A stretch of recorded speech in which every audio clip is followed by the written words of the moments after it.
सदक़ अल्लाहुल अज़ीम। ईद आई हम मिलेंगे अपने अपने यार से, ईद आई हम मिलेंगे अपने अपने यार से, ईद ही तो नाम है एक दूसरे दीद का। हयात मोहतरम, अल्लाह तबारक व तआला का बहुत बड़ा कर्म एहसान है कि उसने हम लोगों को ईद की नमाज के वास्ते कुछ दिन की बात सुनने की तौफीक अता फरमाई।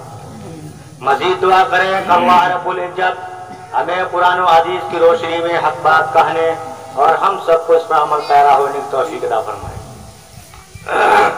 दोस्तों, ईद के हवाले से हाफिज जी ने मुख्तसर अंदाज में बहुत ही जामे बयान किया है, उसके ऊपर मुझे नहीं जाना है। दोस्तों, आज पूरे दुनिया के अंदर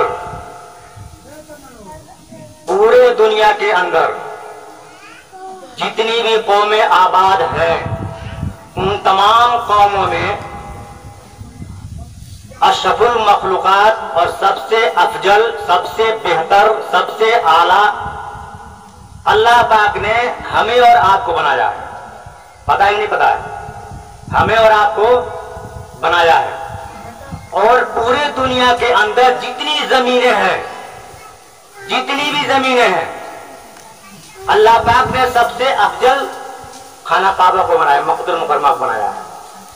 मक्कतुल मुकर्रमा को क्यों ने बना था? मक्कतुल मुकर्रमा के अंदर आबे जमजम है, काबा है। हमें और आपको सोचने चाहिए, समझना चाहिए कि हम जब जो पूरी दुनिया के अंदर सबसे अफजल जमीन वो है, उससे मेरा निस्बत है। उस बाज उलमा के नजदीक मदीना मुनव्वरा को सबसे अफजल बनाया गया है, सबसे अफजल करार दिया गया है मदीना मुनव्वरा। इसलिए बाज उलमा के नजदीक ये है कि आका अलैहिस्सलातु व तस्लीम की जहां मजार अक़दस है, वो जो है अल्लाह के अर्श से ज्यादा अजीम है, उससे भी ज्यादा बेहतर है। और हम उस नबी के मानने वाले हैं, उस नबी के ऊपर अमल करने वाले हैं। और आका सल्लल्लाहु अलैहि वसल्लम ने इरशाद फरमाया, खाना काबा में अगर 2 रकात कोई नमाज पढ़ता है तो 1 लाख रकात का सवाब मिलेगा। कितने रकात? 1 लाख रकात का सवाब मिलेगा 2 रकात के ऊपर। वही नमाज मदीना मुनव्वरा के अंदर कोई पढ़ता है तो 50,000 रकात का सवाब मिलेगा। कितना? 50,000 रकात का सवाब मिलेगा। और तीसरी जमीन जो है बैतुल मुक़द्दस है। बैतुल मुक़द्दस के अंदर वही 2 रकात कोई नमाज पढ़ता है तो उसको 25,000 सवाब मिलता है, 25,000 रकात का सवाब मिलता है। कितना? 25,000। इन 3 जमीनों के बाद अगर कोई जमीन अल्लाह के महबूब को पसंद है और अल्लाह को पसंद है तो यकीन मानो मेरे भाइयों, जिस धरती पे तुम रहते हो, जिस धरती पे हम रहते हैं, जिस धरती पे हमें और आपको अल्लाह ने भेजा है, जिस धरती के ऊपर हम जी रहे हैं, जिस धरती के ऊपर हम अपने मफा, अपने तमाम आराम वसाइल चीजें इस्तेमाल कर रहे हैं, यकीन मानो और मैं खुदा की कसम खा कहता हूँ, ये हिंदुस्तान की जमीन जिसके ऊपर हम और आप रहते हैं, ये 3 के बाद ये चौथा अफजल है। मैं साबित करूंगा मेरे भाइयों।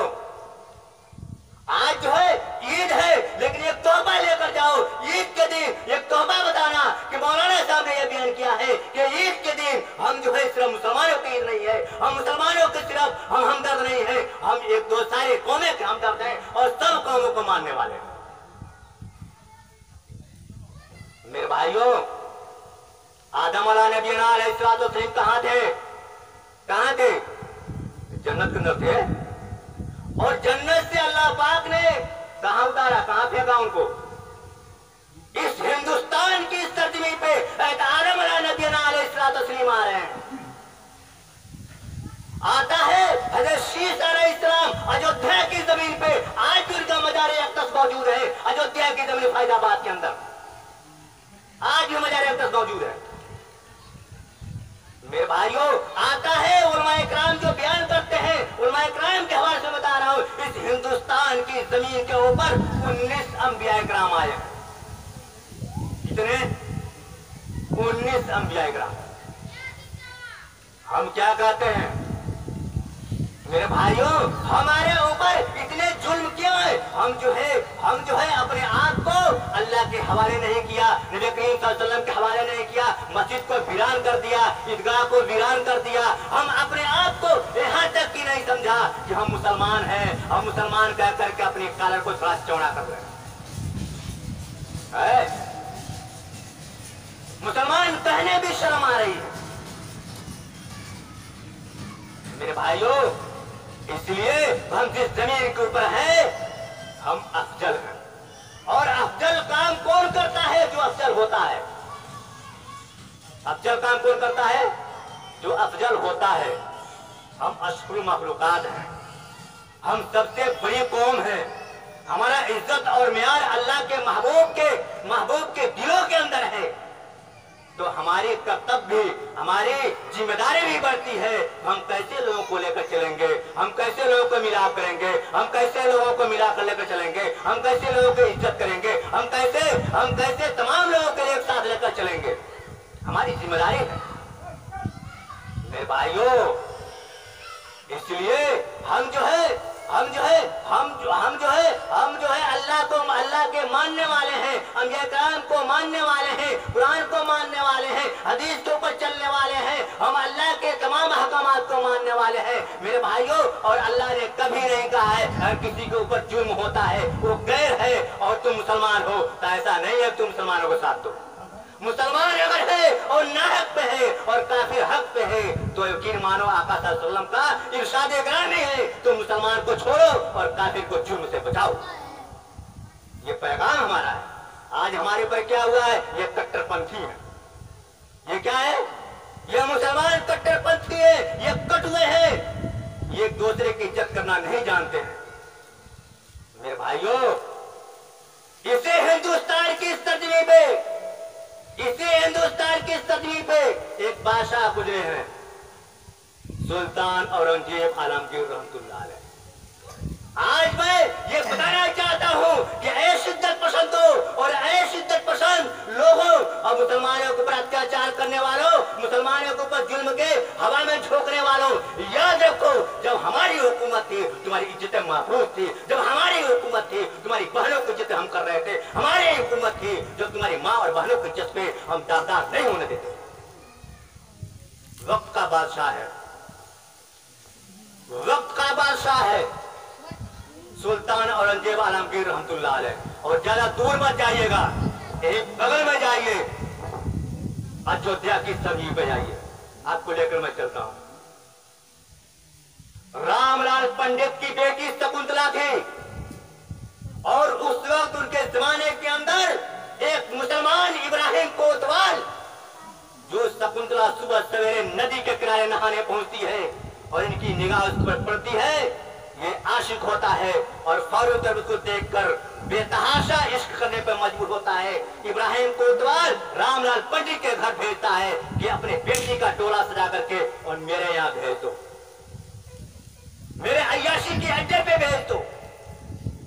मेरे भाइयों, ये बार बार मैं कहा हूं, लेकिन आज कहने का मतलब ये है कि मुसलमानों, आज जो है इस वक्त इतना शिद्दत पसंद लोग हैं कि मुसलमानों के ऊपर हर तरीके से, तारीख से लेकर के, चलने फिरने से लेकर के, खाने पीने से लेकर के, मस्जिद ईदगाह से लेकर के और तमाम तरह के स्पीकर से लेकर के आज जो है हमारे ऊपर तरह तरह की बौछारें हो रही है।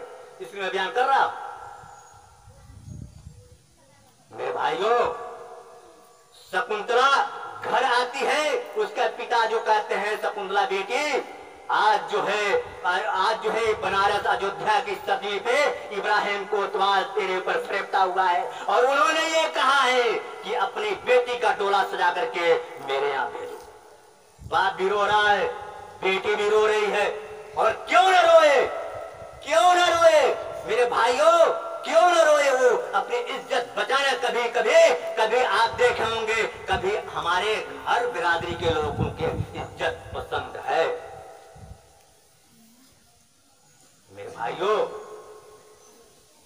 वो जो है जब रामलाल पंडित उस अपनी बेटी से कहता है, पंडित की बेटी शकुंतला, कभी कभी हमारी बच्चियां भी होशियार हुआ करती थी, और आज क्या है, आज हमने उनके दिलों के अंदर क्या दिया है, उनके नफ्स को क्या दिया है, उनको हम तरबियत क्या दिया है कि हमारी बच्चियां इस तरह नहीं हो पा रही।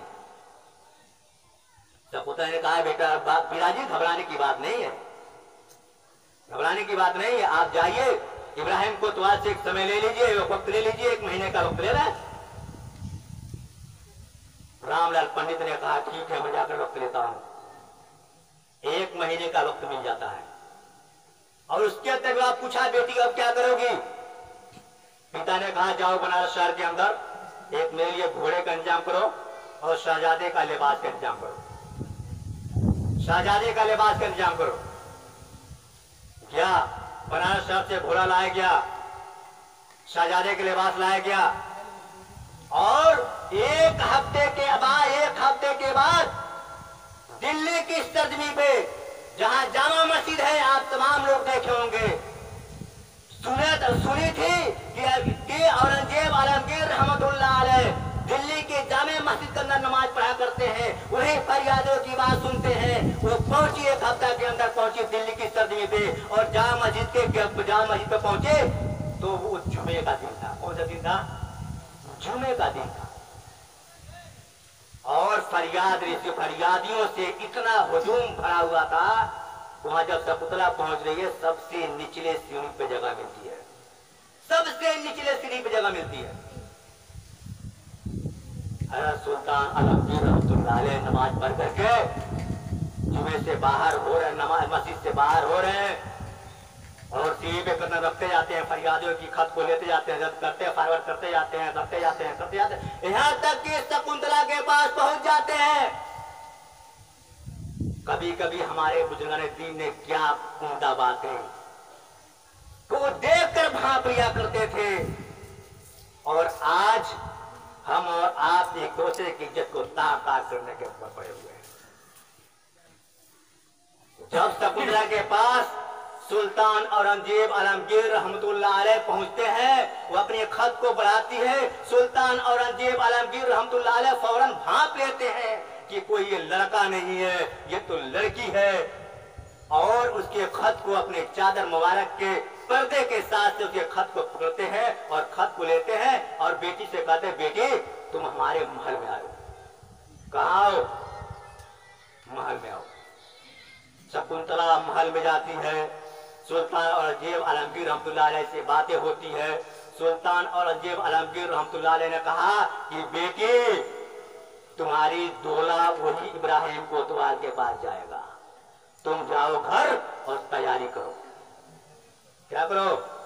कहाँ गई थी? क्या इसके जेब बीत रही है? गई थी इंसाफ लेने। क्या इंसाफ मिल रहा है? इंसाफ मिल रहा है?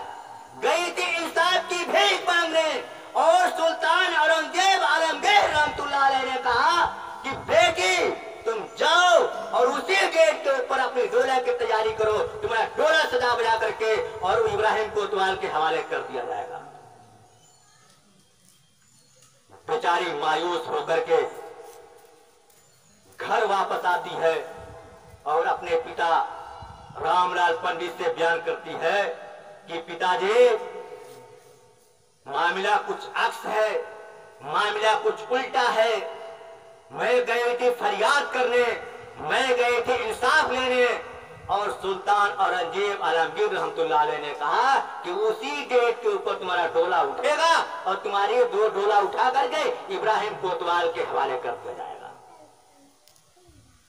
दोनों रो रहे हैं। जब बाप ने रोना शुरू किया तो बेटी ने कहा कि पिताजी घबराने की जरूरत नहीं है, मैं ये बात मानने के लिए राजी नहीं हूं।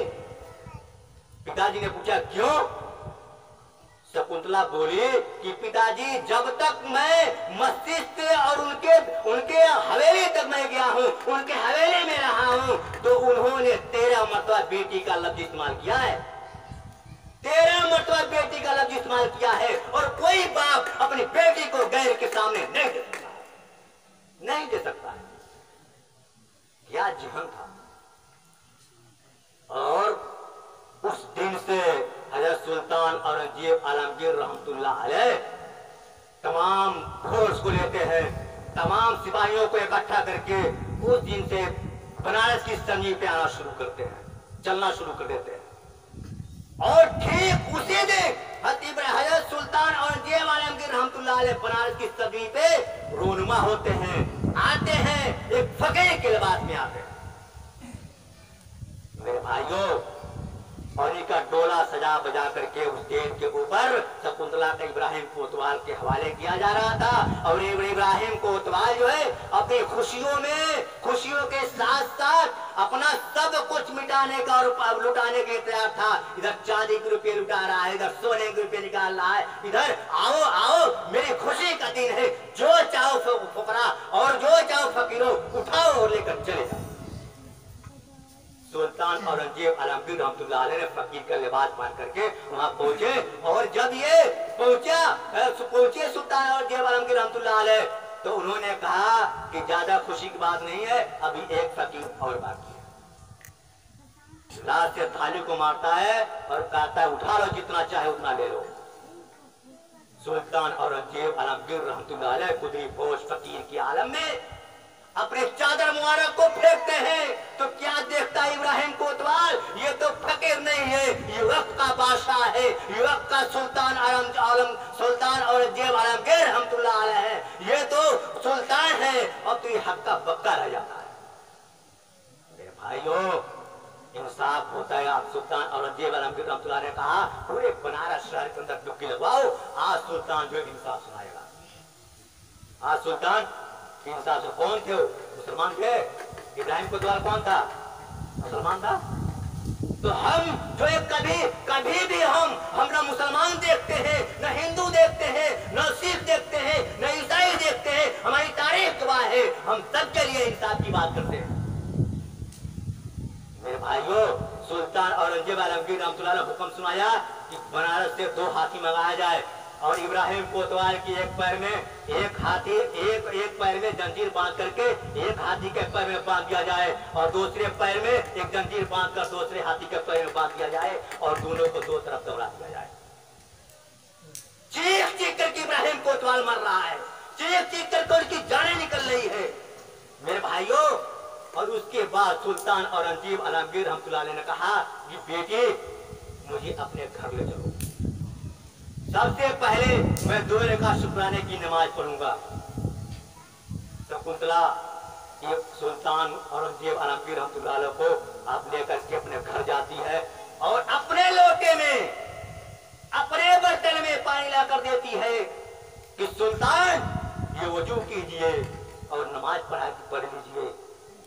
मेरे भाइयों, जहां पे नमाज पढ़ी उन्होंने वो आज भी सुल्तान औरंगजेब आलमगीर रहमतुल्लाह अलैह के नाम से चबूतरा बना हुआ है। ज्यादा दूर की बात नहीं, बनारस की बात कर रहा हूं, आजाद हर मत पढ़िए। चबूतरा बनाया हुआ है, और चबूतरे के ऊपर लिखा हुआ है बेलगार सुल्तान औरंगजेब आलमगीर रहमतुल्लाह अलैह। और यही नहीं, उनके नाम से मस्जिद तामीर हुई। इस मस्जिद का नाम खनेरा मस्जिद है। इस मस्जिद का नाम खनेरा मस्जिद है, और ऊपर लिखा गया है बेलगार सुल्तान औरंगजेब आलमगीर रहमतुल्लाह अलैह पर लिखा गया है, और इंसाफ के ऊपर लिखा गया शकुंतला देवी लिखा गया। तो कभी हमारे मस्जिदों में हुआ करते थे कि एक तरफ हमारे गैर मुस्लिम भाइयों का नाम हुआ करते थे, और किसी तरह हमारे मुस्लिम भाइयों का नाम हुआ करते थे। मेरे भाइयों, आज जो है हमारी और आपकी जिम्मेदारी क्या है? आप बताओ मेरे भाइयों। आका नामदार ताजदार मदीना अहमद मुस्तफा सल्लल्लाहु अलैहि वसल्लम को 40 साल की नबूवत 40 साल के बाद नबूवत मिली है। कितने साल के बाद? 40 साल के बाद नबूवत मिली है। आप बताओ, अपने सीने पे हाथ रखो कि आका अलैहिस्सलातु वस्सलाम ने 40 साल क्या किया मक्के के अंदर? क्या किया? नमाज पढ़े, रोजा रखा, ज़कात दिया, खैरात किया। कोई अहकाम 40 साल के पहले कोई अहकाम उनको ऊपर नाफिज नहीं हुआ था, लेकिन उन्होंने क्या किया? इंसान को इंसान बनाया, इंसान को इंसान बनाया। 40 साल मेहनत करने के बाद इंसान को इंसान बनाया। आपको बताओ कि नमाज फर्ज हुई कब? नबूवत के बाद। ज़कात फर्ज हुआ नबूवत के बाद। सदका खैरात जो देना हुआ नबूवत के बाद। यानी तमाम अहकामात जो नाफिज हुए हैं वो नबूवत के बाद हुए हैं। नबूवत से पहले आका सल्लल्लाहु अलैहि वसल्लम 40 साल क्या कर रहे थे? अपने लोगों को अखलाक बना रहे थे, अपने लोगों का दिल जीत रहे थे। मेरे भाइयों, आज जो है जो नबी ने 40 साल मेहनत करके हमें और आपको वो जो है हमें और आपको 40 साल का नमूना पेश किया है, हम 400 साल के अंदर भी नहीं कर पा रहे। हमारी तारीख है मेरे भाइयों। इसलिए हमें और आपको सोचने और समझने की बात है कि हमको क्या करना है। हमारे साथ आज ईद की नमाज है, ईद की नमाज पढ़ने हम लोग आए हैं। इस ईद की नमाज के अंदर अगर हम और आप सोचते समझते, हम अपने गैर मुस्लिम भाइयों को आधा किलो भेज देते और उसे कहते कि आज मेरा त्योहार है, आज तुम भी अपना त्योहार मनाओ, हम भी अपना त्योहार मनाते हैं। अरे छोड़ो दुनिया की बातें, हम एक साथ रहने वाले हैं, एक साथ चलने वाले हैं, एक साथ बैठने वाले हैं, एक साथ मिलजुल करके हम तुम्हारे गरीबियों को काम आने वाले हैं, तुम्हारे गरीबियों को काम आने वाले हो। यकीन मानो आज जो ये मुद्दा चल रहा है खत्म होता नहीं होता। मेरे भाइयों, ये सबका कर्तव्य है कि हम दूसरे का एहतराम करते, वो हमारा एहतराम करता, हम उनका एहतराम करते मेरे भाइयों, और एक साथ मिल करके एक साथ बैठ करके और बातें करते, कितना अच्छा होता। पुराना हिंदुस्तान आ जाता है। ये जो है जितने सरपसंद हैं, ये मुख्तसर से अंदर है, मुख्तसर से हैं लोग, ये ज्यादा लोग नहीं है। और इनको दामने के लिए एक ही रास्ता है कि हम और आप मुस्तैद हो जाएं, तैयार हो जाएं। हम अपने साथ साथ अपने गैर मुस्लिम भाइयों को साथ जोड़ें, अपने गैर मुस्लिम भाइयों से रिश्ता को कायम करें, मजबूत करें कि हम जहाँ रह देंगे हमसे कोई बात नहीं है। आप अपने मंदिर का बार देखें, न्यूज के अंदर देखें कि मंदिर का पुजारी लाउड स्पीकर को उतारा है, तो वही जवाब में हमारे इमामों ने भी मस्जिद के लाउड स्पीकर को उतार कर कहा है कि हम एक साथ हैं।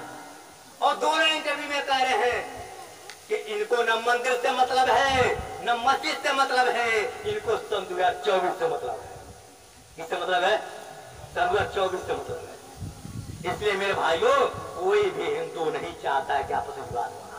याद रखो मेरे भाइयों, याद रखो, विवाद होता है, विवाद अगर होता है एक ही नहीं जलता है, उसमें ना जाने कितने लोग जलकर राख हो जाते हैं। इसलिए मेरे भाइयों, हमें आपको ईदगाह की हिफाजत करनी है, मस्जिद की भी हिफाजत करनी है, और जो है हमारे हम उनकी भी हिफाजत करेंगे, हम उनके साथ भी रहेंगे, उनकी हिफाजत करना हमारी जिम्मेदारी है मेरे भाइयों।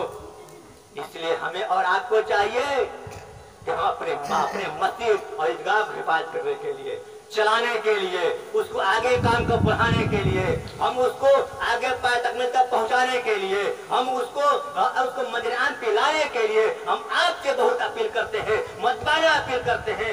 आपको 5 मिनट का मौका देते हैं कि 5 मिनट के अंदर आप अपने जेब के अंदर हाथ को डालें और फौरी तौर पे 5 मिनट के अंदर अपने जेब से हाथ डाल करके और एक मसल्ले के सामने लाए।